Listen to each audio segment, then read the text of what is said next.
Hello students, welcome to the inspire academics. तो आप लोगों को याद होगा कार्बन एंड इट्स कंपाउंड की क्लासेस में मैं लास्ट क्लास में आईयूपीएसी नेम पे पहुंच गया था। तो आज हम लोग वही करने वाले हैं, आईयूपीएसी नोमेनक्लेचर, या फिर हम बोल सकते हैं क्या, आईयूपीएसी नेम्स। सारे जो कंपाउंड्स होते हैं ऑर्गेनिक कंपाउंड्स से या कार्बन से रिलेटेड जितने भी कंपाउंड्स होते हैं उनके लिखने वाले हैं और इनके सभी रूल्स समझने वाले हैं कि होता क्या है। ठीक है, हम लोग कैसे इसको बना सकते हैं। हमें रूल्स याद हो जाएंगे तो फिर हम सब बोल सकते हैं किसी भी कंपाउंड का हम नाम रख सकते हैं। ओके, तो सबसे पहले हम बोल सकते हैं आईयूपीएसी नोमेनक्लेचर होता कैसे है। देखो, ये होता है सबसे पहले इंटरनेशनल, इसका फुल फॉर्म है international union of pure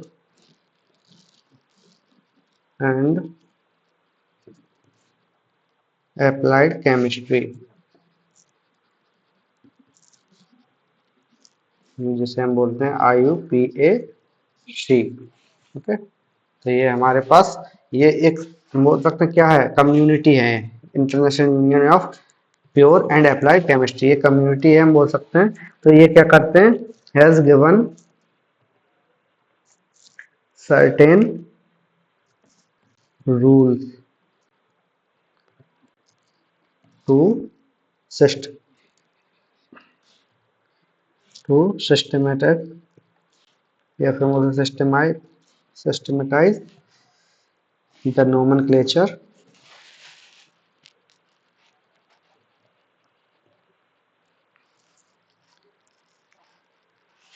of organic compound.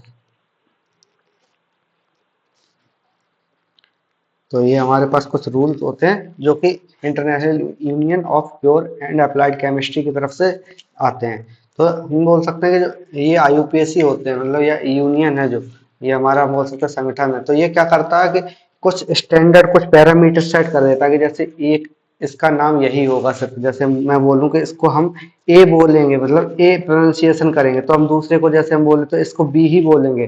किसी भी मतलब किसी भी प्लेस पे पहुंच जाए हम इंटरनेशनल में, जिसमें कि बोल सकते हैं दुनिया के सभी जो कंट्रीज हैं, जितने भी केमिस्ट होते हैं, उनकी सहमति के अकॉर्डिंगली ये नोमेनक्लेचर दिया जाता है। मतलब बोल सकते हैं जो भी टॉप साइंटिस्ट होते हैं उनके अकॉर्डिंगली ये यूनियन बनाया गया है, और उसके अकॉर्डिंगली इनके जो नेम्स होते हैं, जैसे कोई कंपाउंड है ना, जो कंपाउंड किसी ने रिसर्च किया तो उसका नाम आईयूपीएसी के रूल्स के अकॉर्डिंग ही हम लिखेंगे। और ये हम बोल सकते हैं पूरे ओवरऑल वर्ल्ड में ये स्टैंडर्ड है, ये किसी भी और कंपाउंड्स के लिए यूज नहीं होंगे। मतलब एक कंपाउंड सिर्फ एक नाम, दूसरा नाम नहीं होगा, है ना। तो इसलिए हम क्या बोलते हैं, इसके कुछ रूल्स हैं वो हम समझ सकते हैं। सबसे पहला रूल क्या है, identify the number of carbon atoms in the compound. Rule है क्या, identify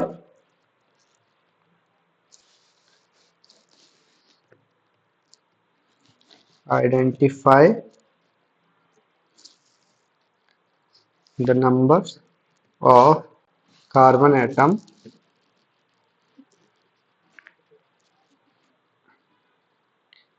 in the compound, in the compound. Suppose करो कि हमारे पास कोई ऐसे मॉलिक्यूल बना हुआ है ना, तो इसमें हमें क्या करना है कि इसमें नॉर्मली जैसे ये ब्रांच हो गई, यहाँ पे एक और, तो इसमें हमें क्या करना है, जो लॉन्गेस्ट चेन है, number of carbon compounds in A series, है ना, एक दो तीन चार पाँच छः और ये सात, जैसे ये हो गया हमारे पास। तो इस टाइप से हमें आइडेंटिफाई करना है कि ये कैसे हम लोग सबसे पहले ये आइडेंटिफाई करके हम लोग क्या कर सकते हैं इसको कि जो सबसे लंबी ब्रांच है उसको हम एक साथ में समझ सकते हैं कि सबसे लंबी ब्रांच क्या होगी, तो उसे हम कंसीडर करेंगे ना। उसके बाद हम देखेंगे साइड में कितने कार्बन्स हैं, उसके अकॉर्डिंगली हम नोमेनक्लेचर करेंगे। अभी आगे और भी रूल्स हैं तो उसके अकॉर्डिंगली हम और पूरा नोमेनक्लेचर को अच्छे से समझेंगे। ओके, तो सबसे पहले सबसे सेकंड वाला है the functional group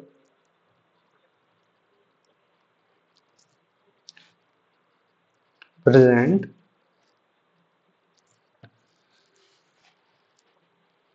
in the organic compound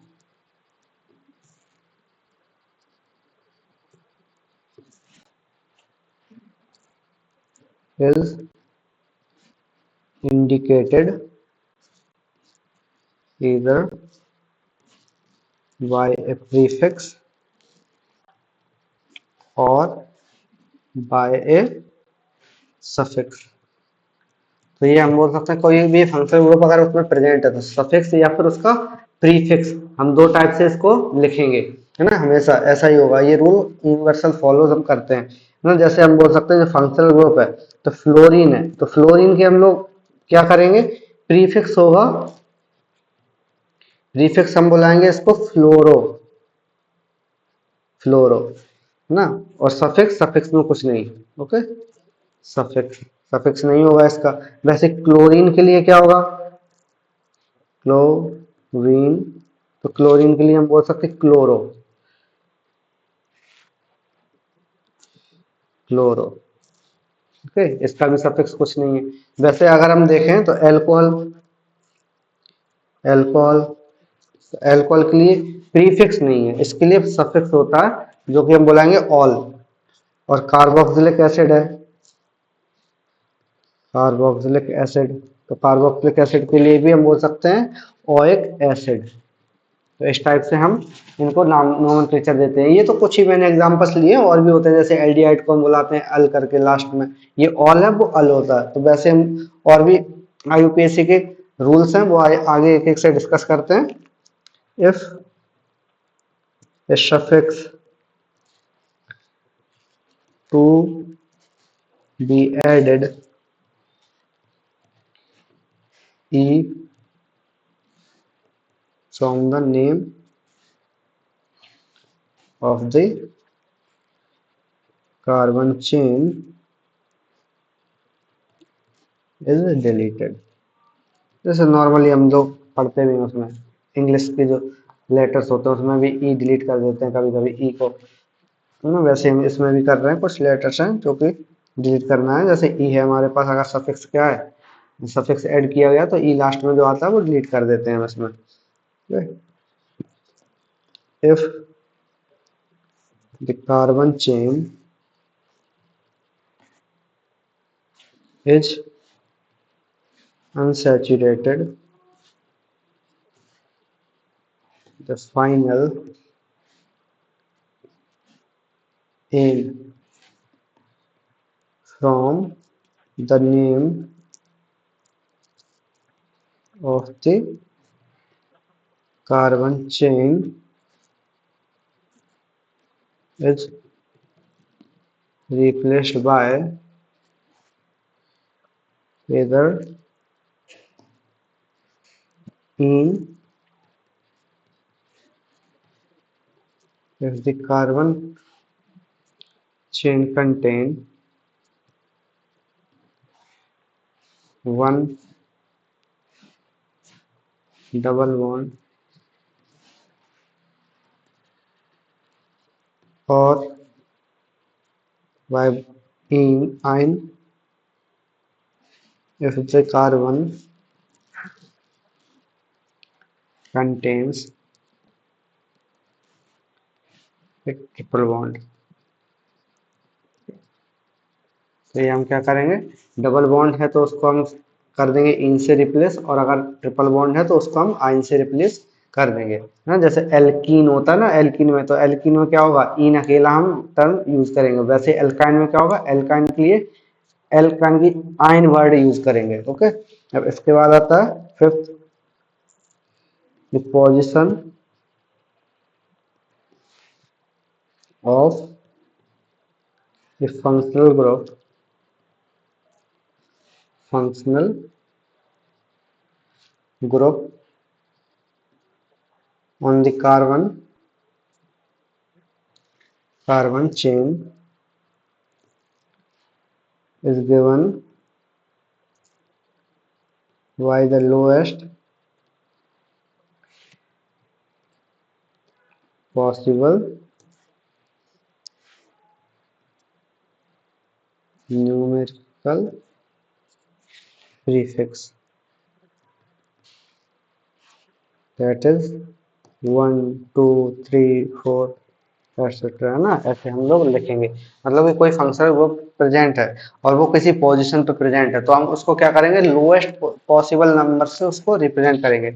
जैसे सपोज करो ये हमारे पास सबसे क्या है, हमारी एक ब्रांच है और यहाँ पे एक ब्रोमीन लगा हुआ है, तो ब्रोमीन को हम यहाँ से इंडिकेट करेंगे, यानी 1 2 3 4 5 और ये 6। ऐसे हम लोग क्या करेंगे, चेन की नंबरिंग करेंगे और इसको 2 पोजीशन देंगे।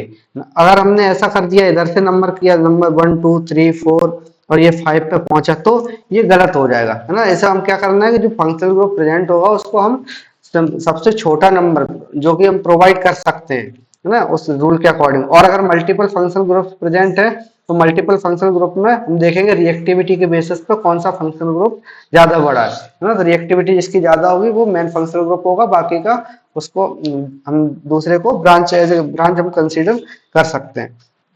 ओके, अब इसके हम कुछ एग्जांपल्स करते हैं। आईयूपीएसी के जो रूल्स थे वो खत्म हो गए हैं, तो इसके कुछ एग्जांपल्स हैं वो हम कर लेते हैं। ओके, तो एग्जांपल्स में सबसे पहले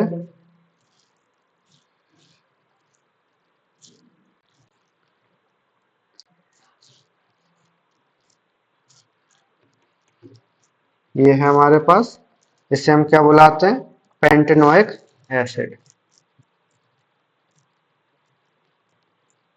पेंटेनोइक एसिड, अब कैसे हमने नाम नाम लिखा है इसका, तो ये हमारे पास बोल सकते हैं हम 1 2 3 4 5, यानी 1 2 3 4 एंड 5, है ना। तो इसे हम बुलाते हैं पेंटेनोइक एसिड। इसका इसका नोमेनक्लेचर होगा हेक्सेनोइक। एक इसमें कार्बन मैंने ज्यादा लगा दिया, हेक्सेनोइक एसिड। इसका नोमेनक्लेचर इस टाइप से हम करेंगे। तो पेंटेनोइक एसिड क्या होगा, अगर मैं यहाँ पे बना देता हूँ, थोड़ा सा गलती से ये एरर हो गया, 1 2 3 4 एंड इस पोजीशन पे क्या होगा, ये प्रेजेंट हो जाएगा। तो इस टाइप से हम क्या बोलेंगे, पेंटेनोइक एसिड, और इसका नाम हो जाएगा हेक्सेनोइक एसिड, यानी कि जो फंक्शनल ग्रुप का कार्बन है वो भी इसमें कंसीडर किया जाता है। और अब इसके बाद हम देखते हैं सेकंड एग्जांपल,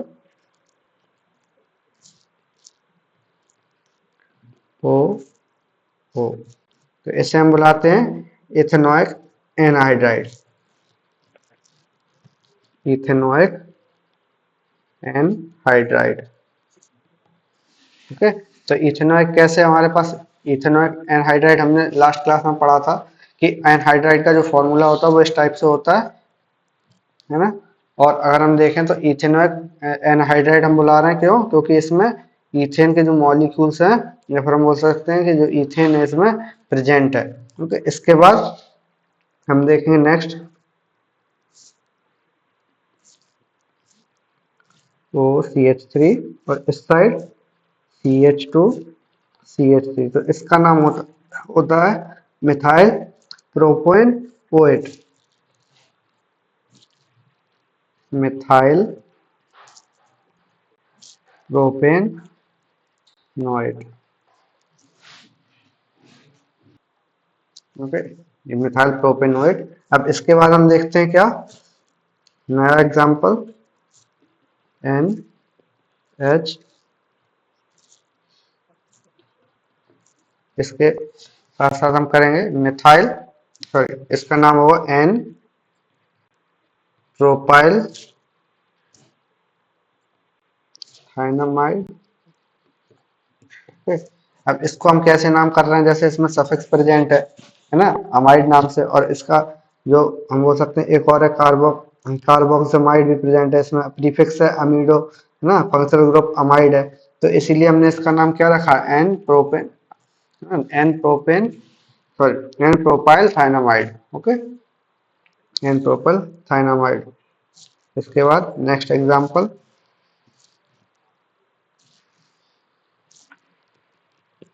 इसका नाम होता है ब्यूटेन नाइट्राइल। Butane nitrile. वैसे और एग्जांपल हम देखें तो लिख सकते हैं हम, जैसे कि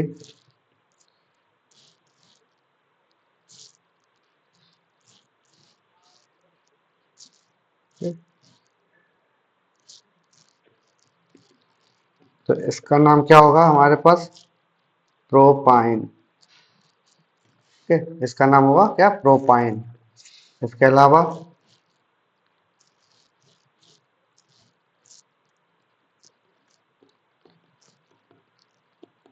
अगर हम इसको देखें तो इसका नाम होगा प्रोपीन। देखो इसमें क्या है, हमारे पास एक ईन है यानी कि डबल बॉन्ड प्रेजेंट है।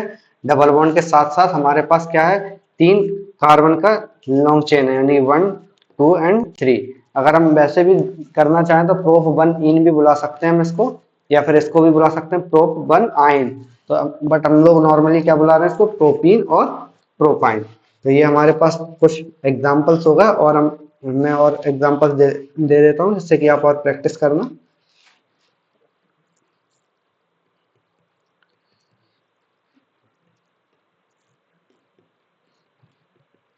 ओके, ये आप लोग प्रैक्टिस करना है इसकी। फर्स्ट यहाँ पर सेकंड में ले लेता हूँ।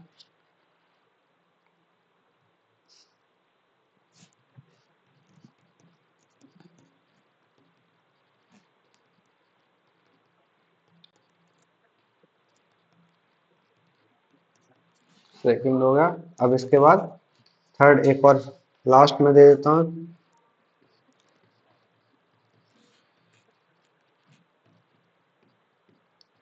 ये जो जगह है इन पे सभी जगह पे हाइड्रोजन ऐड हम करते जाएं। इसके बाद कुछ और हम थोड़े से बड़े जो कंपाउंड्स होते हैं, या फिर हम बोल सकते हैं लंबी चेन वाले कंपाउंड्स होते हैं, वो भी करेंगे। तो ये आप लोग स्क्रीनशॉट ले लीजिए जिससे कि आप कर सकते हैं अपनी प्रैक्टिस को और भी अच्छे से। Thanks for watching. Next class में हम लोग मिलेंगे। आज के लिए इतना ही।